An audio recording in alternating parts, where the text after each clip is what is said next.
I haven't really commented on YouTube's policy changes over the last few years, partially because I haven't really gotten involved in the advertising end of things, but that being said, with other changes going on, I do want an alternative platform to challenge YouTube because, as far as I can tell, YouTube wants to be a thrift store version of Netflix.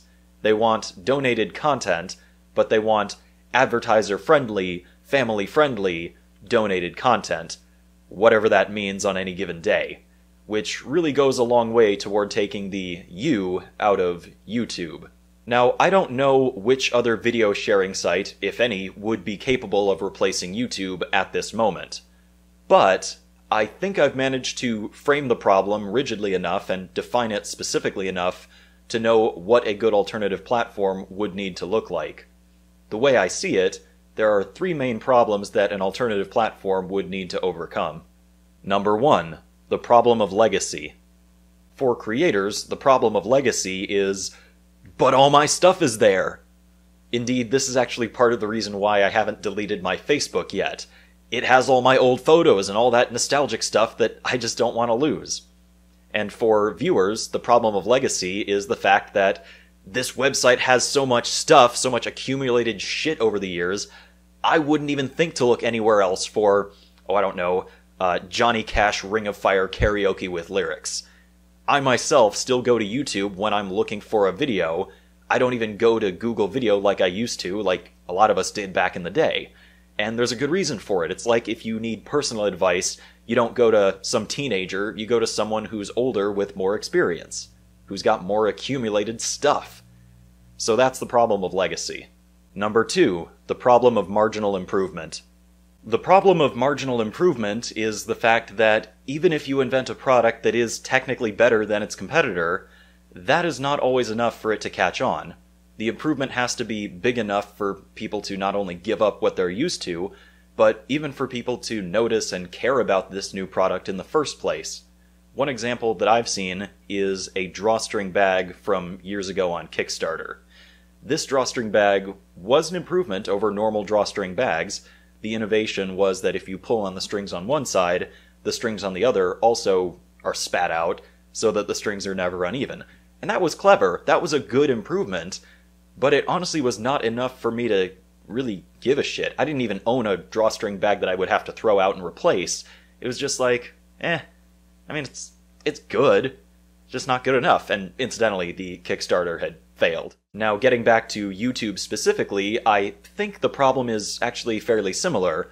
I don't really know what you could improve about YouTube in and of itself. In and of itself, YouTube is a good product with good features. Scheduled uploads, custom thumbnails, subscriptions, a good mobile app, live events. So that is the problem of marginal improvement as I see it.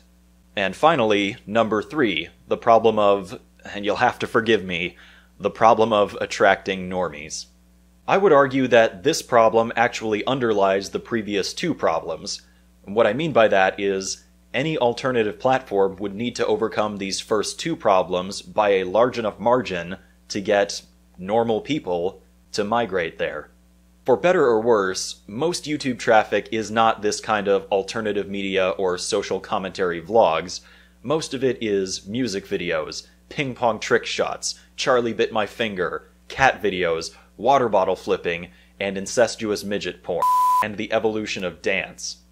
I myself still frequent YouTube because it's where I can watch one video from The Amazing Atheist, then another from Gone to the Snow Dogs, and then another from that one guy who made that one funny remix video one time. You know, normie stuff. Until an alternative platform comes along which can attract regular people watching and uploading memed hams, we are stuck with YouTube. Until regular people start leaving, and if you're watching this video you're probably not a regular person, YouTube will continue to test the limits of how many creators it can alienate to achieve its goal of becoming Netflix with donated content, just so long as most regular people still use it to search for, and upload, Ring of Fire karaoke with lyrics, and husky puppies playing in the snow. Simply promising to not censor controversial content is, unfortunately, not enough to get regular people to migrate. In my opinion, this is why VidMe failed and why Minds.com still hasn't caught on.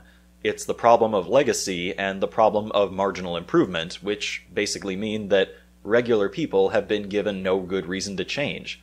The bottom line is, unfortunately, I cannot recommend that you invest in an alternative platform unless it overcomes these problems and thus gives regular people a reason to move over. It seems to me that for a YouTube alternative to take off, you would need to at least have some kind of what you might call pack and go feature, which automatically takes all of your old YouTube videos and uploads them onto the new website. That's the problem of legacy. Additionally, you'd need to at least match existing YouTube features like scheduled uploads, custom thumbnails, live streaming, and a mobile app where you can download videos for viewing offline. No one would realistically migrate to a platform that was that much worse for not having some of those features. And you would also need to offer some new feature or behavior that YouTube doesn't offer, and which is significant enough for people to notice en masse. That's the problem of marginal improvement. Now, the problems of legacy and marginal improvement do trade off.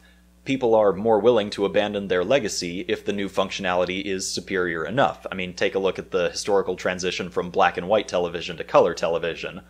Unfortunately, I can't think of any huge improvements that could be made to YouTube's functionality, and maybe that's just because I'm not a web developer. If you've got a great idea, maybe leave it in the comments section if you need more exposure, but until that kind of feature comes along, I would say that the problem of legacy dominates the current equation. Now, I was excited about BitChute because I thought that it could automatically upload all your old YouTube videos to your BitChute channel, but, as it turns out, it can only import videos that you upload after creating your BitChute account. Which is good, don't get me wrong, that's something you probably should have, but just that is not good enough to overcome the problem of legacy. So with all that being said, the bottom line is, if anyone comes across a video sharing platform that overcomes the problems of legacy and marginal improvement and thus attracts regular people, I would like to know about it. But unfortunately, the bottom line kind of also is, I would not recommend you invest in an alternative video sharing platform unless it does overcome the problems of legacy and marginal improvement.